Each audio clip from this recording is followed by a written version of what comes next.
America आज के युग का सबसे शक्तिशाली और विशाल देश माना जाता है। अमेरिका के विद्यालय और शिक्षा दुनिया भर में मशहूर है। संशोधन का केंद्र है अमेरिका।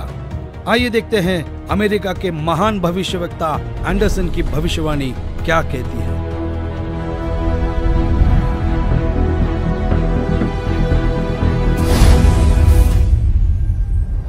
21वीं सदी में भारत के देहात का एक धार्मिक व्यक्ति, एक मानव, एक भाषा और झंडे की रूपरेखा का संविधान बनाकर संसार को सदाचार, उदारता, मानवीय सेवा व प्यार का सबक देगा।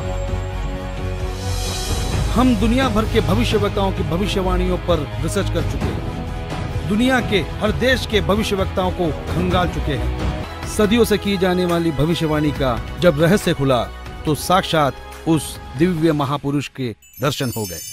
हमारी खोज की सांचे में हमने कई महापुरुषों को ढाला, लेकिन कहीं भूगोल चुक गया तो कहीं पारिवारिक जीवन। फिर हमने और गहराई में खोज की, तब जाकर हमारी कसौटी पर सिर्फ एक ही महापुरुष खरा उतरा, और जिनका नाम जानकर आप भक्तिभाव से झूम जाएंगे।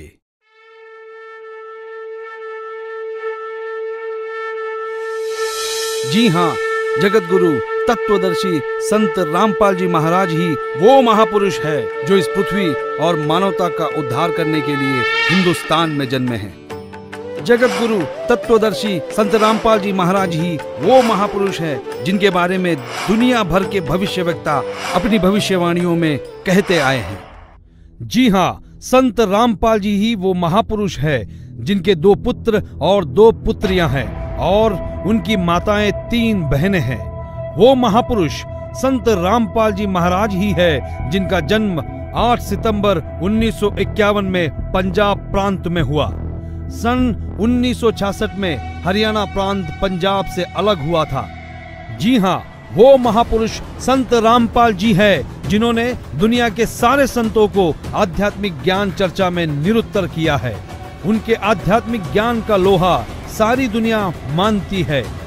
संत रामपाल दास जी का जन्म 8 सितंबर 1951 को छोटे से गांव धनाना, जिला सोनीपत में, उस समय पंजाब प्रांत वर्तमान में हरियाणा में हुआ है, जो 7 सितंबर 1971 में 20 वर्ष के होने वाले वो महापुरुष कोई और नहीं, संत रामपाल जी महाराज है।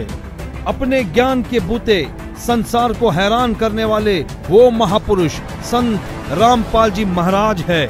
देशद्रोह का झूठा मुकदमा जिन पर लगा है वो कोई और नहीं, संत रामपाल जी ही है, जिनके सिर पर सफेद बाल है और न दाढ़ी और न मूंछ है। वो संत रामपाल जी ही है। दुनिया से सारी बुराइयों को खत्म करने वाले कोई और नहीं, वो संत रामपाल जी ही है। संत रामपाल जी ने दैवीय शक्तियों का ज्ञान दिया जो आज तक संसार के लिए रहस्य बनी हुई थी कि गीता अध्याय 18 श्लोक 62 में गीता ज्ञान बोलने वाला अपने से अन्य किस परमेश्वर की शरण में जाने को कह रहा है। अर्जुन ने गीता अध्याय 8 श्लोक 1 में पूछा कि आपने गीता अध्याय 7 श्लोक 29 में जिस तत्व ब्रह्म के विषय में बताया है वह कौन है। उसके उत्तर 8वें अध्याय के श्लोक 3 में दिया है। कहा है कि वह परम अक्षर ब्रह्म है, जिसके विषय में संत रामपाल जी ने संपूर्ण ज्ञान अपने सत्संगों में दिया है।